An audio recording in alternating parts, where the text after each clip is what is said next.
We got Kevin Sullivan, not the wrestler, but the producer in Nashville that does a lot of our packages. And he has a fresh view. He has a fresh approach. And that's what we need. People want to see new. Wrestling fans are so hell-bent on new. And I love that, because what that does, if the promotion's paying attention, is that because we know the fans deserve or demand new, you give them new. You give them what they need or what they want. So in other words, you're going to comply to your paying customer. And you're not going to be the hard-headed promoter that's going to say, well, we've always done it this way. And there's a lot of businesses this way. A lot of coaching staffs, a lot of football teams, a lot of sports teams, where we've always done it this way, we're not going to change. And that's when you find yourself in that damn comfort zone. And comfort zones are the kiss of death in your business, in your relationship, whatever it may be. If you're sitting on your ass, you're not trying to get better, then you're getting worse. And I always profess to the Talladega Nights philosophy, Ricky Bobby. If you ain't first, you're last. That's it. Simple as that. So that's where we are. Well, I love it. I love the Open. This Open is really special. If you don't remember it, go fire it up. It became the staple for a lot of the clashes to follow. And this is a pretty monumental show. Clash of the Champions 1. And let's keep going. Let's talk about the matches. Our very first match is Mike Rotundo. He's going to take on Jimmy Garvin. It's an amateur rules. It's a weird deal where there's 3 5-minute rounds, and a pin is a 1 count instead of a 3 count. Although they're going to wrestle a pro style, but they're going to do a smattering of actual amateur wrestling. And 1 minute and 10 second into the second round, Mike gets the win. So he retains the NWA TV title. I guess it's an interesting enough idea. But we've got lots of folks on the outside: Kevin Sullivan, Precious, Rick Steiner, 2 1/4 stars, according to the Observer. What'd you think? Mike Rotunda, Jimmy Garvin. So. I like both guys. They're both better than that match would indicate. I didn't like the setup to it. I thought it was a little too gimmicky. But it's hard to have a bad match with Jimmy Garvin and Mike Rotunda, but they didn't get the best hand dealt to them. I didn't think so. 2 1/4 stars might have been generous. What'd you think of the promo right after with the newly returning Steve Williams? Of course, the Varsity Club has just started not too long before this clash. It really reinvigorated Mike Rotunda's career, and eventually Steve Williams is going to join this group. But he's doing a promo right after the match. I felt bad for Doc. It's not really his comfort zone. No, he needs a manager. Why we let him talk for himself was another tactical error. It just didn't work. And he needed a mouthpiece. And that's simple as that. That was always a plan. We brought him to WWE, Dr. Death. We were thinking a manager. And quite frankly, I thought Jim Cornette would be a perfect manager for him while he was in WWE. But Doc needed a manager. He didn't get one there. But as far as a Varsity Club gimmick was concerned, presentation, I loved it. It was fresh. It felt a little Horseman-like. It was a unique faction that was based in fact and truth with a different presentation. It was new. The fans wanted new. So we took some established people that had name identity to varying degrees, and we put them together to create new.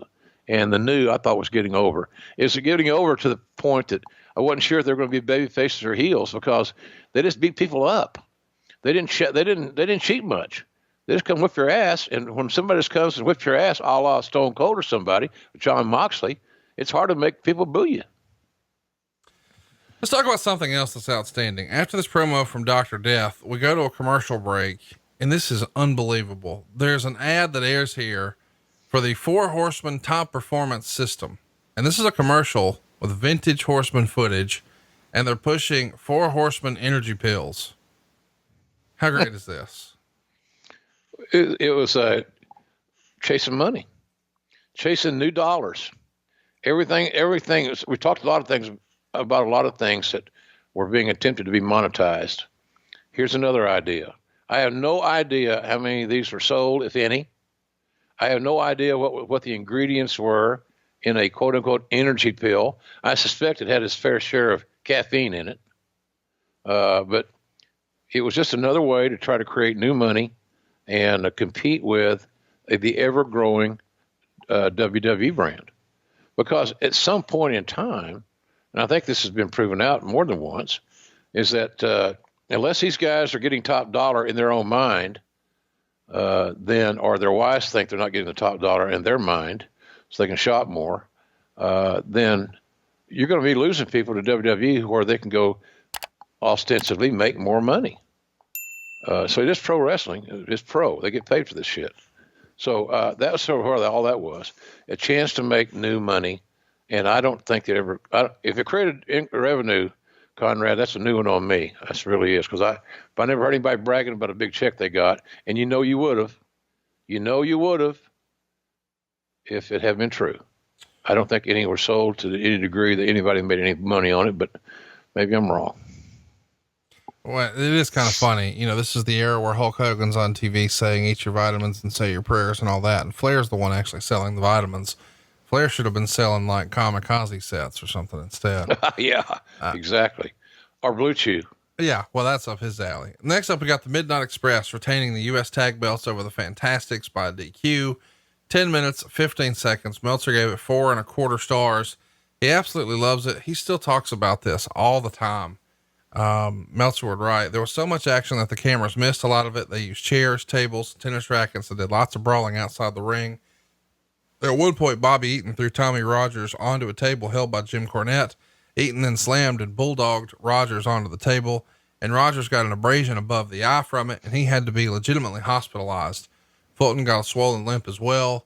Finish saw Fulton throw the ref over the top rope, and a second ref ran in just as Rogers came down for the pin using the rocket launcher and made the count.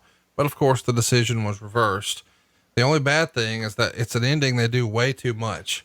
Yep. Lots of post-match action as well, with Cornette hitting 2 refs with a tennis racket and eventually lashing Fulton's back with a belt as the Midnights held him. 4.25 stars. And he would write 4.5 stars for the action in the match, minus 1/2 for the overuse finish, plus 1/4 for the post match.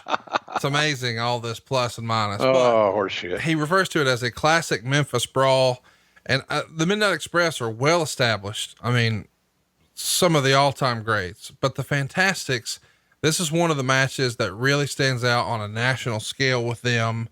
And I don't know that they really ever got the shine that they did in this match ever again. Probably one of the best matches on the show, and definitely one fans should go out of their way to watch again. It was a great match, but it didn't have a good finish. I'm sorry. If I had heard the finish before the show, which I rarely hear and rarely want to hear, don't need to hear, you don't need my validation. If you believe it's what you want to do, then go execute it. But if I had heard this finish prior to the match, I might have liked it too. I might have liked it a lot. But as it worked out, here's the thing. The Midnight Express, as you said, were made men. Yeah. They were considered, and rightfully so, one of the best tag teams of that era or any era. It wasn't going to kill them to lose the title in front of this major audience and make a young babyface team like the Fantastics. Now, I'm sure that if that had been thrown out there, that the talents would have gone along with wherever the play was called. But I don't think that was even considered. Or at least I may be wrong about that, but I don't think it was even considered.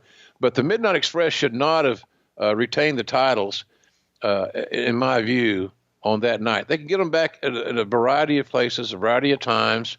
But if you create a star out of it, which we would have done that more with the Fantastics. Hey, they were hot. They were in their prime. They were young. They were healthy. And they kicked ass. And their big issue was always the same shit. The Fantastics had to follow the Rock and Roll Express in most territories. And, buddy, it was challenging. That was daunting to do. So were they the Rock and Roll Express? Were they a little incarnation of the Fabulous Ones, of Kern and Stan Lane?